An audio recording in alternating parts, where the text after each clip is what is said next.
Hi everyone, welcome back to my channel. আজ আমি আপনাদের জন্য অনুষ্ঠান বাড়ির মতো করে তৈরি করে নেওয়া বাঁধাকপির ঘন্টর রেসিপি নিয়ে এসেছি।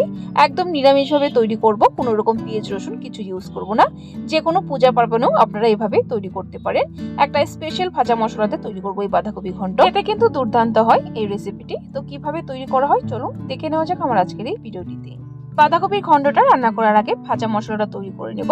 তার জন্য এখানে আমি নিয়েছি 2 টেবিলস্পুন পরিমাণ গোটা ধনে, 2 টেবিলস্পুন পরিমাণ গোটা জিরে, 10-12টা এলাচ, গোলমরিচ, 2 ইঞ্চির মতো দালচিনি, আর নিয়েছি 6-7টা শুকনো লঙ্কা। এখানে ঝালটা নিজেদের স্বাদ অনুযায়ী নেবেন, শুকনো লঙ্কাটা কমিয়ে বা বাড়িয়ে নিতে পারেন। এখন গ্যাসের ফ্লেম জ্বালিয়ে মিডিয়াম ফ্লেমে মশলাটাকে ভালো করে রোস্ট করে নেব। এখানে কিন্তু মশলার পরিমাণটা আমি বেশি করে বানাচ্ছি, এটাকে স্টোর করে রেখে দেব এয়ারটাইট কন্টেনারে। মশলাটাকে কিন্তু বেশি কড়া করে ভাজবে না, জাস্ট হালকা কালার চেঞ্জ হলে মশলাটাকে নামিয়ে নেবেন। যখনই দেখবেন চটচট করে মশলাটা ফুটছে তখনই বুঝতে পারবেন মশলাটা ভাজা হয়ে গেছে। তখনই সাথে সাথে গ্যাসের ফ্লেমটা বন্ধ করে দিবেন। দেখুন মশলাটা আমার ভেজে নেওয়া হয়ে গেছে। এখন মশলাটাকে ভালো করে ঠান্ডা করে গ্রাইন্ডিং জারে নিয়ে গুঁড়ো করে নেব। সো বন্ধুরা, মশলাটা আমার ঠান্ডা হয়ে গেছে। মশলাটাকে মিক্সিং জারে ঢেলে নিচ্ছি। দেখুন মশলাটাকে ঢেলে নিয়েছি, এখন গুঁড়ো করে নেব। সো বন্ধুরা, মশলাটাকে গুঁড়ো করে নেওয়া হয়ে গেছে। মশলাটাকে ঠিক এরকম ভাবে গুঁড়ো করে নিতে হবে। এই ভাজা মশলাটা আপনারা যে কোনো রেসিপিতে অ্যাড করতে পারেন, খেতে কিন্তু দুর্দান্ত হবে রেসিপিটি। মশলাটাকে আমি একটা এয়ারটাইট কন্টেনারে রেখে দেব।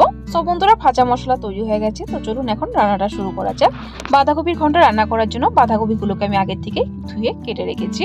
তারপর এখানে বাঁধাকপির সাথে দেব আলুগুলোকে আমি এইভাবে একটু বড় বড় টুকরো করে কেটেছি। দেখুন ঠিক এরকম ভাবে। তো চলুন এখন রান্নাটা শুরু করা যাক। বাঁধাকপি ঘন্ট রান্না করার জন্য এখানে কড়াই বসিয়ে দিয়েছি গ্যাসের ফ্লেম চালিয়ে। এর মধ্যে দিয়ে দিলাম 3 টেবিলস্পুন পরিমাণ সরষের তেল। রান্নাটা আমি সরষের তেল দিয়ে করছি, আপনারা চাইলে কিন্তু সাদা তেল দিয়েও করতে পারেন। তেলটাকে ভালো করে গরম করে নেব। তেল আমার গরম হয়ে গেছে। এখন এর মধ্যে আগে আলুগুলো ভেজে নেব। দেখুন সবগুলো আলু আমি দিয়ে দিয়েছি। আলুর মধ্যে সামান্য নুন আর হলুদ গুঁড়ো দিয়ে আলুগুলোকে হালকা লালচে করে ভেজে নেব। সো দেখুন বন্ধুরা, আলুগুলো আমার ভেজে নেওয়া হয়ে গেছে। আলুগুলোকে এখন একটা আলাদা পাত্রে তুলে নেব।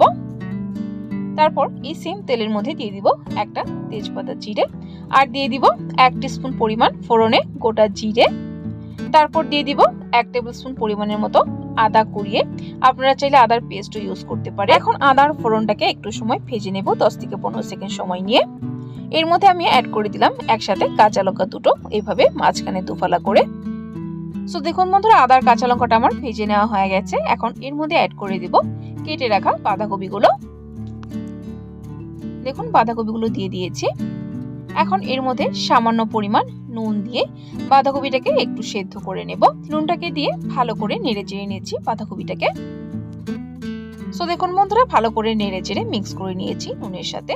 এখন ঢাকা দিয়ে বাঁধাকপিটাকে 1 থেকে 1.5 মিনিট সময় কুক করে নেব, যাতে বাঁধাকপিটা একটু ভালো করে মজে যায়। বাঁধাকপি মজলে কিন্তু অনেকটা জল বের হয়। সো দেখুন বন্ধুরা, বাঁধাকপিটা সুন্দর কিন্তু মজে গিয়ে অল্প হয়ে গেছে, আর বাঁধাকপি থেকেও কিন্তু অনেকটা জল বের হয়। এর মধ্যে অ্যাড করে দিব ভেজে রাখা আলুগুলো আগেই দিচ্ছি, কারণ আলুগুলো সেদ্ধ করা হয়নি। একসাথে আলু আর বাঁধাকপিটাকেও কুক করে নেব। এখন এই সময় এর মধ্যে অ্যাড করে দিলাম 1 টিস্পুন পরিমাণ হলুদ গুঁড়ো আর 1 টিস্পুন পরিমাণ লাল লঙ্কা গুঁড়ো। আর বাকি যা গুঁড়ো মশলা সেটা ভাজা মশলার সাথে আছে, আর কিছু অ্যাড করার প্রয়োজন নেই। হলুদ গুঁড়ো আর লাল লঙ্কা গুঁড়োটাকে দিয়ে ভালো করে নেড়ে চেড়ে মিক্স করে আবারও ঢাকা দিয়ে দিব। প্রায় 5 মিনিট সময় মিডিয়াম ফ্লেমে কুক করে নেব। সো বন্ধুরা, 5 মিনিট সময় হয়ে গেছে। 5 মিনিট পর ঢাকনাটা তুলে দিয়ে ভালো করে নেড়ে চেড়ে নিচ্ছি। দেখুন আলুগুলো কিন্তু সুন্দর গলে গেছে একদম পারফেক্টলি, আর বাঁধাকপিটাও সুন্দর কুক হয়ে গেছে। এখন আর ঢাকার প্রয়োজন নেই। এখন মিডিয়াম ফ্লেমে রেখে বাঁধাকপি আর আলুটাকে আরেকটু সময় ভালো করে ভেজে নেব, একটু লালচে করে। সো দেখুন বন্ধুরা, বাঁধাকপিটাকে ভালো করে ভেজে নিয়েছি। এখন এই সময় এর মধ্যে অ্যাড করে দিলাম 1/2 টিস্পুন পরিমাণ চিনি। নিরামিষ রান্নাতে একটু মিষ্টি দিলে খেতে ভালো হয়, যদি অপছন্দ করেন তাহলে স্কিপ করতে পারেন। আর বাঁধাকপিটাকে কিন্তু অবশ্যই ভালো করে ভাজা ভাজা করে নেবেন। সো বন্ধুরা, বাঁধাকপিটাকে ভালো করে ভেজে নিয়েছি।